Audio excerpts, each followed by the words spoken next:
चरण का रहा हो या तीसरे चरण के बारे में जो विशेषज्ञों ने आशंका व्यक्त की थी, कोई कहता था अगस्त में आ ही जाएगा, कोई कहता था कि सितंबर में आने से कोई रोक नहीं पाएगा, लेकिन हम लोगों ने कहा ना अगस्त में आएगा ना सितंबर में आएगा, हम दोबारा सरकार बना करके आएंगे और फिर तीसरे वेव को भी रोकेंगे। और इसीलिए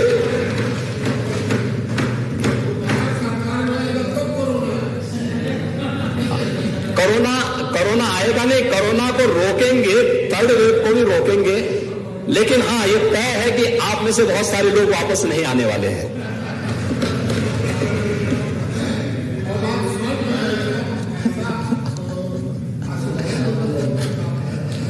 चलिए मैं एक श्राप नहीं, मैं आज शुभकामना देता हूं कि आप जैसे हैं ऐसे बैठे रहे, यहां के लोग ऐसे बैठे रहे,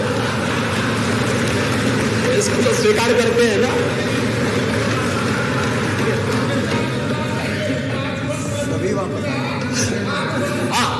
हम यही तो कह रहे हैं कि सभी लोग वापस आ जाए, आप वहीं बैठे रहे, ये लोग यहां बैठे रहे।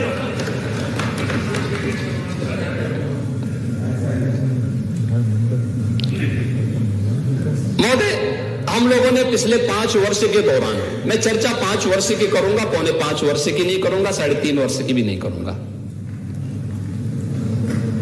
ये 5 वर्ष का कार्यकाल उत्तर प्रदेश के दृष्टि से बहुत महत्वपूर्ण रहा है, और महत्वपूर्ण इसलिए रहा है कि अगर उत्तर प्रदेश के बारे में जो एक आम धारणा थी, आम धारणा क्या थी, हम राजनीतिक पूर्वाग्रह से ऊपर उठ करके सोचे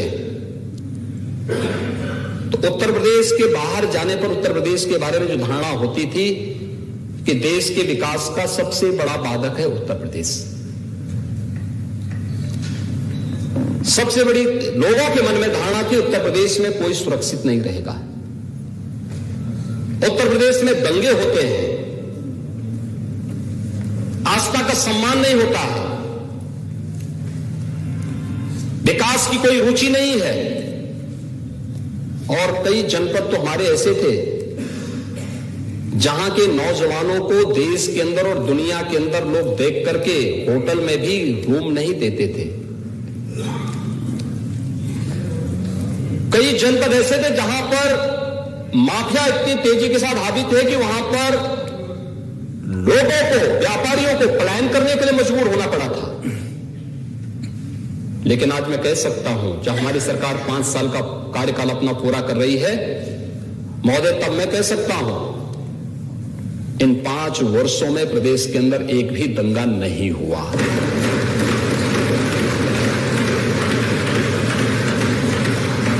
तब मैं कह सकता हूं उत्तर प्रदेश के बारे में देश और दुनिया की धारणा बदली है। तब मैं इस बारे में कह सकता हूं आज देश और दुनिया का हर एक बड़ा निवेशक उत्तर प्रदेश के अंदर निवेश करने के लिए उत्सुक है, और यह उत्तर प्रदेश के अंदर जो पिछले 5 वर्ष के दौरान हुआ निवेश है, यह उसका उदाहरण है। कोरोना में दुनिया पस्त थी और उत्तर प्रदेश में 66,000 करोड़ रुपए का निवेश उत्तर प्रदेश के अंदर कोरोना कालखंड के दौरान मात्र हुआ है। इस दौरान देश की पहली डिस्प्ले यूनिट यूपी के अंदर लगी और उसने प्रोडक्शन भी अपना शुरू कर दिया।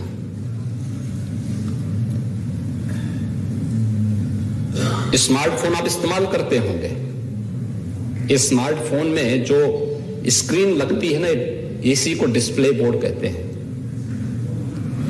ये पहले देश के अंदर नहीं बनती थी, ये चीन में बनती थी। आज उसका निर्माण भी प्रदेश के अंदर होने लग गया है। ये फैक्ट्री लगी है कोरोना कालखंड में यूपी के अंदर। ये फैक्ट्री लगाई है उस संस्था ने जो पिछली सरकार में अपना बोरिया बिस्तर बांध करके भ्रष्टाचार के कारण, गुंडागिर्दी के कारण, माफिया गिर्दी के कारण भागने के लिए मजबूर हो रही थी। और आज कुछ लोगों को सपना होता है, कोई दिक्कत नहीं, सपना देखते रहिए, लेकिन इंतजार करते रहिए। महोदय, कैसे उत्तर प्रदेश की तस्वीर बदली है? ये चीजें हुई कैसे हैं?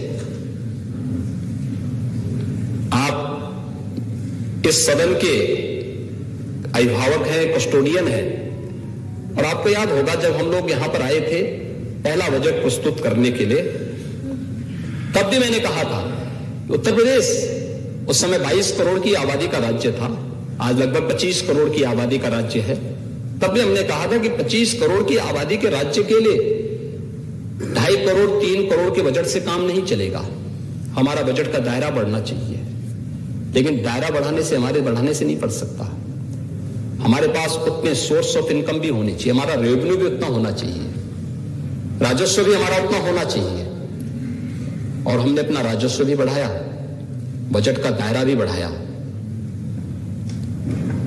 हमारी सरकार जब अपने यानी इस अनुपूरक बजट के साथ यहां पर अंतिम अनुपूरक बजट इस सरकार का प्रस्तुत हो रहा है, यह लगभग 6 लाख करोड़ रुपए का है। 6 लाख करोड़ रुपए का इसलिए है, इस सबके बावजूद है कि कोरोना कालखंड में तमाम विपरीत परिस्थितियों और अर्थव्यवस्था पर पड़े विपरीत असर के बावजूद भी हम 6 लाख करोड़ तक अपने बजट के दायरे को पहुंचाने में सफल हुए।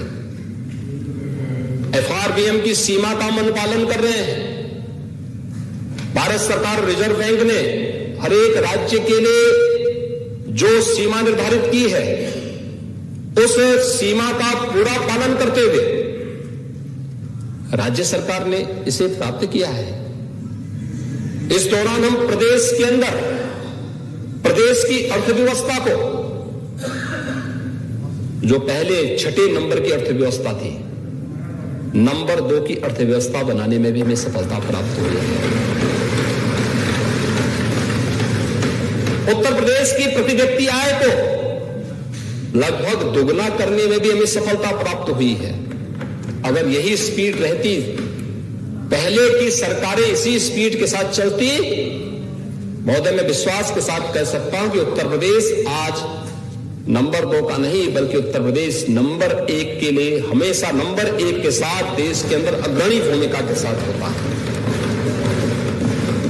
हमने अपने व्यक्तिगत स्वार्थ के लिए, यहां की पिछली सरकारों ने अपने व्यक्तिगत स्वार्थ के लिए सत्ता का प्राधिकरण नहीं किया होता, राजनीति का प्राधिकरण नहीं किया होता, राजनीति का माफियाकरण नहीं किया होता, सत्ता को वंशवाद और परिवारवाद के सामने गिरवी नहीं रखा होता, सत्ता भाई भतीजेवाद की भेंट नहीं चढ़ी होती, तो ही उत्तर प्रदेश नंबर 1 की अर्थव्यवस्था बनने का हकदार था, और यह हक उसको मिलना ही चाहिए। और नंबर 1 का उत्तर प्रदेश, इस लक्ष्य को लेकर के हम लोग चले थे, और उसमें कई क्षेत्रों में सरकार के सामूहिक प्रयास के कारण हमें सफलता भी प्राप्त हुई। कई क्षेत्रों में हमें सफलता प्राप्त हुई। अगर मैं उसके बारे में यहां पर उस क्षेत्रों में आपको मैं यहां पर केवल बता दूं कि कैसे उत्तर प्रदेश ने कैसे इस तस्वीर को बदलने में योगदान दिया। अगर हम खाद्यान्न उत्पादन की बात करें, गेहूं, तिलहन, गन्ना, चीनी उत्पादन, आलू, मटर, दूध, आम उत्पादन, आंवले उत्पादन में उत्तर प्रदेश नंबर 1 पर आज के दिन पर भी है।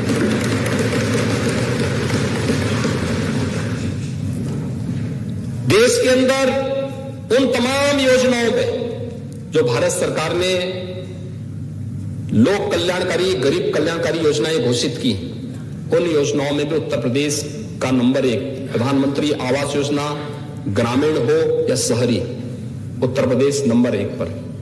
प्रधानमंत्री स्वामित्व योजना में उत्तर प्रदेश नंबर 1 पर। प्रधानमंत्री स्वनिधि योजना, स्ट्रीट वेंडर को एक व्यवस्थित स्वावलंबन के लिए चलाई जाने वाली योजना में उत्तर प्रदेश नंबर 1 पर।